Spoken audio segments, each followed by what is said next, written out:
अस्सलाम वालेकुम प्यारे बच्चों, कैसे हैं आप सब। उम्मीद करती हूँ आप सब बिल्कुल ठीक होंगे। मैं हूँ आपकी स्मार्ट टीचर मिस इकरा। आज हम उर्दू की अमली किताब में से हरूफ सीन और शीन को तस्वीर से मिलाएंगे। सही। सीन से सा, स सा, सीन से सेब, सेब, साम, सेब।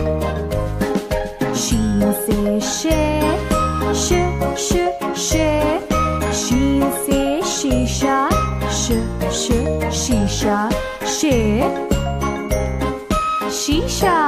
तो आज हम हुरूफ को दुरुस्त तस्वीर से मिलाएंगे। सबसे पहले हमारा हुरूफ है सीन, दूसरा हुरूफ है शीन।